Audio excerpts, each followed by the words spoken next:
السلام علیکم دوستوں، میرا نام ہے غلام مرتضیٰ اور آپ دیکھ رہے ہیں اکیڈمی آف نالج۔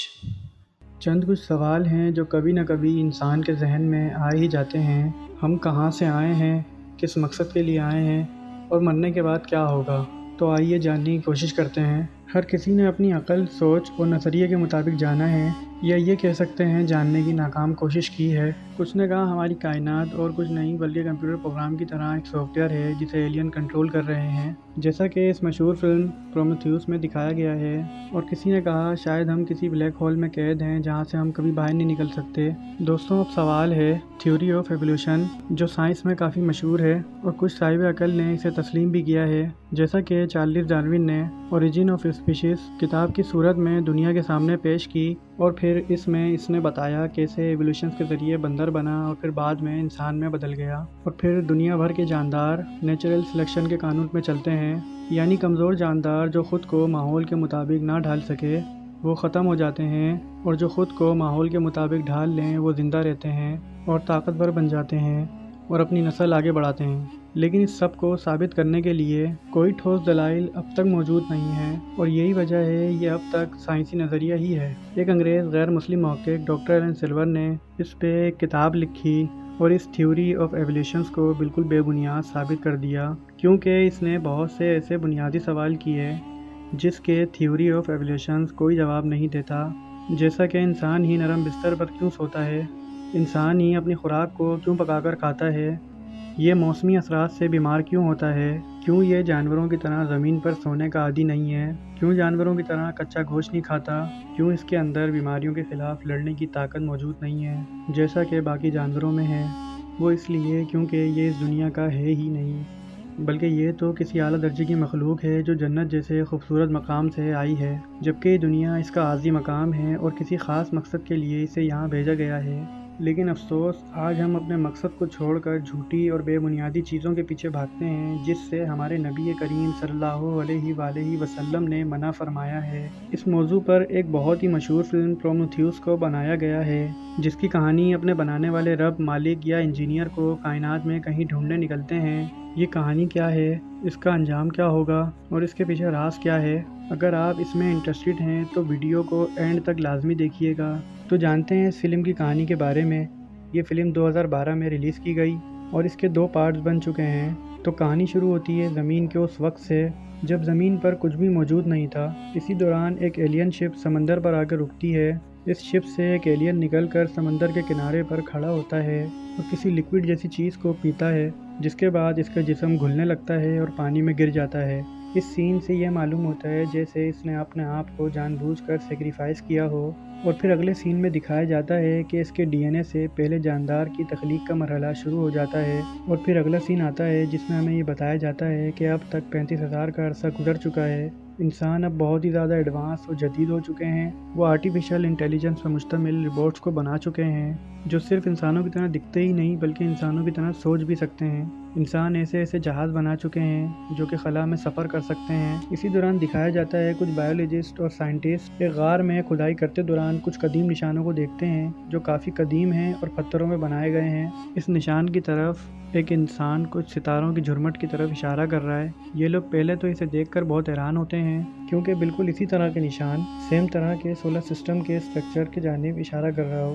انہیں دنیا کی اور بہت سی قدیم جگہوں سے بھی ملے ہیں، اور مزے کی بات یہ ہے کہ ان تہذیبوں کا آپس میں دور دور تک کوئی تعلق نہیں تھا، یعنی یہ 30 سے 35,000 سال پہلے کے نشان ہیں جس وقت ان تہذیبوں کے اندر اپنے ٹریول کے لیے اتنی دور تک پہنچنا پاسبل ہی نہیں تھا۔ تو اس طرح کے بے تحاشا نشانوں کا ملنا جو ایک ہی جیسے ہوں، حیرت کی بات تھی۔ تو یہ سائنٹسٹ اس سے یہ اندازہ لگاتے ہیں شاید یہ انویٹیشن ہے ان لوگوں کی طرف سے جنہوں نے ہمیں بنایا، شاید وہ چاہتے ہیں ہم انسان انہیں ڈھونڈیں، اور ایک جہاز جس کا نام ہے پرومیتھیوس ان لوگوں کو کھوجنے کے لیے روانہ ہوتا ہے جنہوں نے ہم انسانوں کو بنایا۔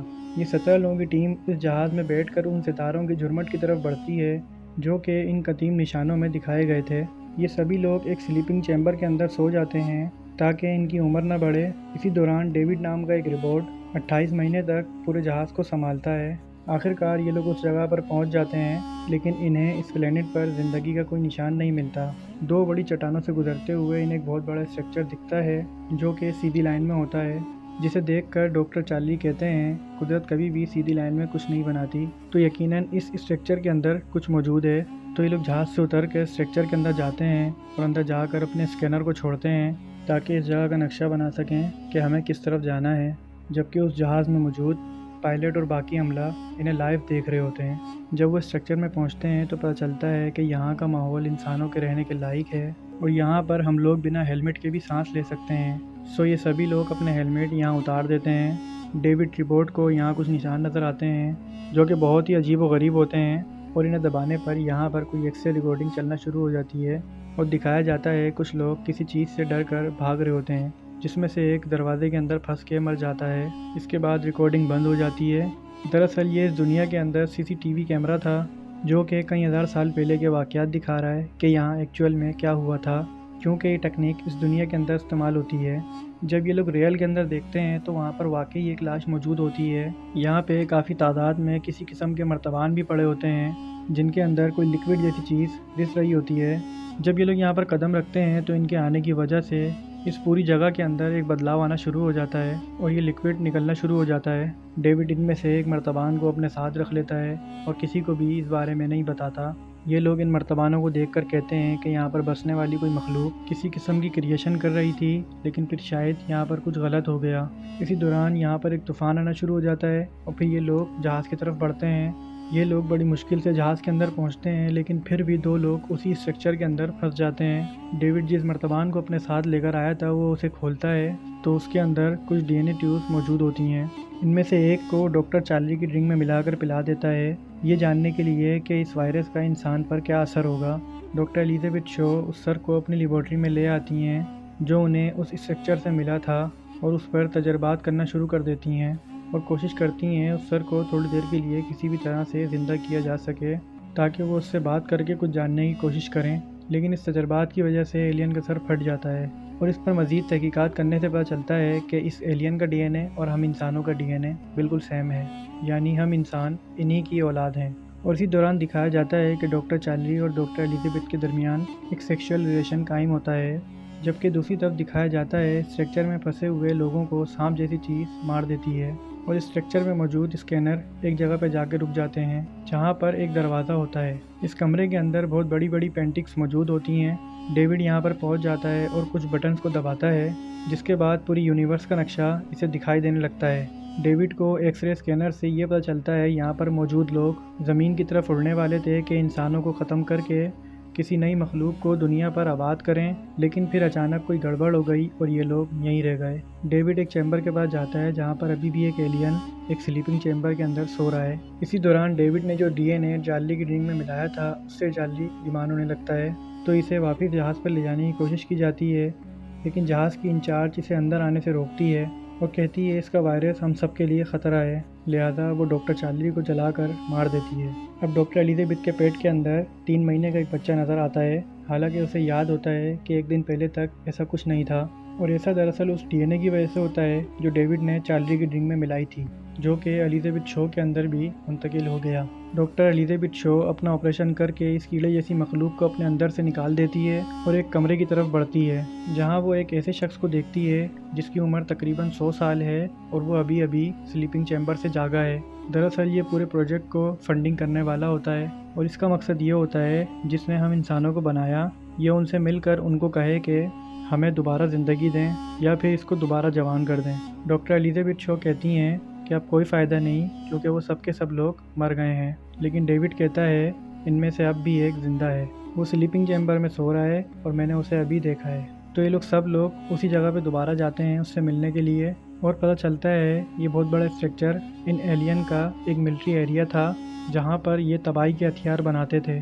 सो इसी तरह के तबाही के हथियारों पर ये तजर्बात कर रहे थे और नए ख़तरनाक जानवरों को बनाने वाले थे, लेकिन इन्हीं जानवरों ने इन्हीं एलियन को मार दिया क्योंकि ये लोग इतने बेवकूफ़ नहीं थे कि तबाही मचाने वाले हथियारों को अपने रहने की जगह पर बनाएं। इसीलिए इन्होंने इस सैयारे पर अपने इस मिलिट्री अड्डे को बना रखा था। इस पूरे स्ट्रक्चर का स्कैन करके इन्हें ये पता चलता है दरअसल ये एक स्पेसशिप है। डेविड उस एलियन को जगाता है जो सो रहा था और उससे बात करने की कोशिश करता है, लेकिन वो डेविड का सर उखाड़ कर बाकी सब लोगों को भी मार देता है, सिर्फ डॉक्टर शो वहाँ से भाग जाती हैं। वो शिप के पायलट को कहती है इस एलियन के जहाज़ को तबाह करे, वरना वो ज़मीन पर पहुंचकर हमारी पूरी दुनिया को तबाह कर देगा और हमारे वापस घर जाने पर भी हमारा घर मौजूद ही नहीं होगा। शिप का पायलट इस जहाज़ के ऊपर अपना शिप मार के इसे तबाह कर देता है, लेकिन वो एलियन फिर भी बच जाता है। डॉक्टर शो को पता चलता है उसके पेट से निकलने वाला कीड़ा अब बहुत बड़ा जानवर बन चुका है। शिप से गिरने वाला एलियन एक बार फिर डॉक्टर शो को मारने के लिए उसके पीछे आता है, लेकिन वो जो दूसरा जानवर होता है वो उस एलियन को मार देता है। इसी दौरान डेविड डॉक्टर शो को अपने पास बुलाता है और कहता है तुम मेरी मदद के बगैर यहाँ से नहीं निकल सकती, क्योंकि यहाँ पर और भी बहुत सारे स्पेसशिप मौजूद हैं जिन्हें मैं चलाना जानता हूँ। डॉक्टर शो कहती है मैं ज़मीन पर वापस नहीं जाना चाहती, बल्कि मैं उस जगह जाना चाहती हूँ जहाँ से ये एलियन आए। डेविड तुम क्या मुझे वहाँ ले जा सकते हो, क्योंकि मैं जानना चाहती हूँ उन्होंने हमें बनाया और फिर वो हमें मारना क्यों चाहते थे। सो इस तरह ये दोनों उस शिप पर सवार होकर उस जगह निकल जाते हैं जहाँ उन एलियन का गढ़ था। अब दिखाया जाता है कि डेविड के हाथ में एक शख्स की पेंटिंग है जो कि गालिबन हज़रत ईसा अलैहिस्सलाम को पोर्ट्रेट करके दिखाया गया है। डेविड कहता है हमें इस तक पहुँचना है, लेकिन बाद में इस मूवी के सेकंड पार्ट में दिखाया जाता है कि डेविड और डॉक्टर शो इन एलियन के घर पे पहुँचते हैं और इन एलियंस को देखकर ये लगता है कि इस स्पेसशिप में हमारे ही लोग आए हैं। लेकिन डेविड इस जहाज़ से उतरने से पहले इन एलियंस के ऊपर उन्हीं मर्तबानों को गिरा देता है, जिससे वो सब के सब मर जाते हैं। डेविड और डॉक्टर एलिजाबेथ शो के बाद कुछ लोग ज़मीन जैसे किसी सैयारे को ढूंढते हुए उसी जगह पर आगे रुकते हैं जहाँ पर डेविड और एलिजाबेथ शो थे। दरअसल इस फिल्म के ज़रिए ये मैसेज देने की कोशिश की गई है कि हम इंसानों का ज़मीन पर मौजूद होना महज किसी एलियन जैसी एक मखलूक का तजर्बा है और हमारा इस दुनिया में आना सिर्फ एक इत्तेफाक या एक हादसा है जिसकी इसके बनाने वाले के यहाँ कोई वैल्यू नहीं है। और हम आज नहीं तो कल अपने बनाने वाले रब को टेक्नोलॉजी के ज़रिए ढूंढ लेंगे या तो उस तक पहुंचने के काबिल हो जाएंगे। लेकिन इस अजीम कायनात के अंदर इंसानों की औकात इतनी है कि वो अपने चांद के बारे में भी सही तरह से नहीं जानते। फिर सोलर सिस्टम से बाहर निकलना और फिर कई ट्रिलियन गैलेक्सीज का सफ़र करते हुए डीप स्पेस तक पहुँचना। दोस्तों इसका तो ख्वाब देखना भी एक हैरान कुन बात होगी।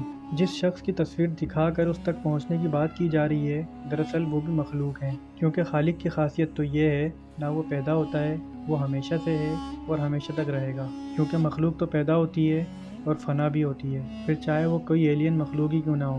अब सवाल ये है कि अगर इन्होंने हमें बनाया है तो इन्हें किसने बनाया है। ये सिलसिला यूं ही चलता रहेगा, यानी कि बनाने वाले का बनाने वाला कौन है, उसके बाद फिर वही सवाल कि उसको बनाने वाला कौन है। सो ये सिलसिला ऐसे ही चलता रहेगा तब तक हम किसी ऐसी हस्ती को इमेजिन ना कर लें जिसको किसी ने पैदा नहीं किया, और वही तो है अल्लाह ताला की ज़ात। हमारे सोलर सिस्टम का सिर्फ एक सूरज 1.3 मिलियन ज़मीनों को अपने अंदर समा सकता है, जबकि इससे कई मिलियन बिलियन गुना बड़े सितारे और फिर ये कई मिलियन बिलियन गैलेक्सीज मिलकर कायनात के एक नुक्ते को भी बड़ी मुश्किल से बनाती हैं। जबकि इस तरह के 7 आसमान और हर एक आसमान की दूसरे से 500 साल की मुसाफत है। ये जहान कितना बड़ा है इसका अंदाज़ा आप इसी बात से लगा सकते हैं। एक आसमान से दूसरे आसमान की 500 साल की मुसाफत से क्या मुराद है ये अल्लाह ही बेहतर जानता है। जबकि 7 आसमानों के ऊपर अल्लाह की कुर्सी मौजूद है और इस पर अल्लाह का अर्श मौजूद है। सिर्फ इस अर्श को उठाने वाले फरिश्ते इतने बड़े हैं जो 7 आसमानों तक फैले हुए हैं। ये कायनात हमारी सोच की मुमकिन हद से भी कई गुना ज़्यादा बड़ी है। सो हमारे इस मादी जिस्म के साथ वहाँ तक सफ़र करना बिल्कुल नामुमकिन है। हाँ, इंसान रूहानी तौर पर सिर्फ ऐसा कर सकता है, वो भी मरने के बाद। दोस्तों इस तरह की बनने वाली मूवीज़ और इसके अंदर दिखाए जाने वाले एलियंस के कॉन्सेप्ट्स बिल्कुल बेबुनियाद हैं और झूठ हैं। दोस्तों आज की वीडियो में बस इतना ही। मुझे उम्मीद है आपको मेरी ये वीडियो पसंद आई होगी। अगर आपको मेरी ये वीडियो पसंद आई है तो वीडियो को लाइक कर दें और कमेंट सेक्शन में अपनी राय का इज़हार ज़रूर कीजिएगा। अगर आपने मेरे चैनल को सब्सक्राइब नहीं किया तो मेरे चैनल को सब्सक्राइब करके बेल के आइकन को प्रेस कर दें। अब मैं मिलूँगा आपसे ऐसे ही नई इंटरेस्टिंग वीडियो में। तब तक के लिए अल्लाह हाफिज़।